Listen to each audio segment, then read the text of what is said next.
Heimsma 4, Dygdargóð útbúgving. Nutje av tudjebøtnen i heimen byrja i skola. Stor framstig hent innan hette øtje senast åra tudjene. To enn nekv bøtn og ung rundt i heimen som ikke har mulighet at komme i skola. Fatakatøyme i familiene kan gjøre det nøyut at bøttene være verande heima for å arbeide. Lenga futjarsløven til foreldren kan gjøre det umulig at gjelda for skolegångene til bøttene, eller gjelda for bøker, blodjantar og skoleutreisler. Krutch og anna som skapar åstøv og livukår, så vi da seta under koronafarsettene, kan gjøre det trobult eller beinleis og gjørligt at heva skolar åpnar. Og i minsta leie, en triingur av Heimsens bøttenen, 433 millioner, har ikke haft etgångt til fjärundervisning under koronastångslene. Lika mykje hver årsøkjen til at bad ikke kommer i skola, det ikke einans øyeledjande for framtøyene til enstaga badnene. Manglande utbygging kan minka menneskene og gjennom heilom landet, og hinveien kan utbygging hjelpe ungen til en bedre framtøy ved bedre arbeidsmuligheter. Helt av merker at ta et land gir uiløver og utbygging, styrker det budskapen og menneskene i ødlom landene. Heimsma 4 skal tridja ødlom som og etgångt til Dygdargóð utbygging og tridja ødlom muligheter for livslengar læring.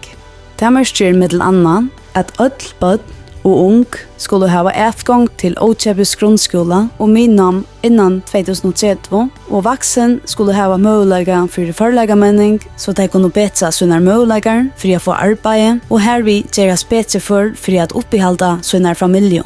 Men det ikke einans tøtningar mykje at bøtt og ung og vaksen slipper i skola. Det tøtningar mykje at sitja en Dygdargóð undervisning. Til dømes skal læreren hava utbygging i at undervisa, og plass skal være i skolastående.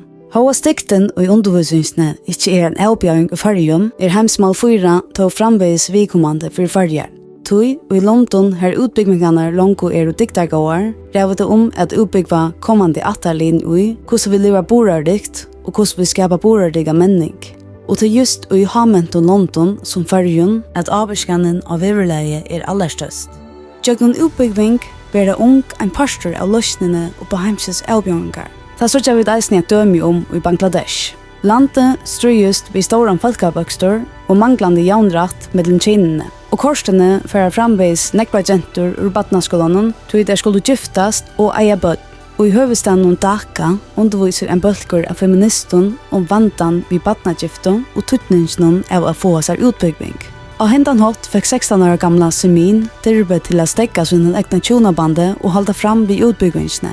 Det vel prekva at utbygging av genton beinleis løsnen på overståran folkebøkstor og virkar for jaunrattendon mellom kynene. Utbygging gjør tutningar mikla vitan om fyrebyrging og tilrattalegging av familien. Samstundes fremmer det jaunrattende og tjonabandene.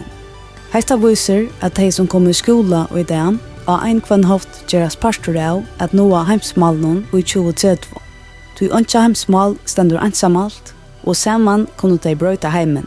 Om du ønsker å vite meira, kan du vidja heimasøyna snær.fo/heimsmal.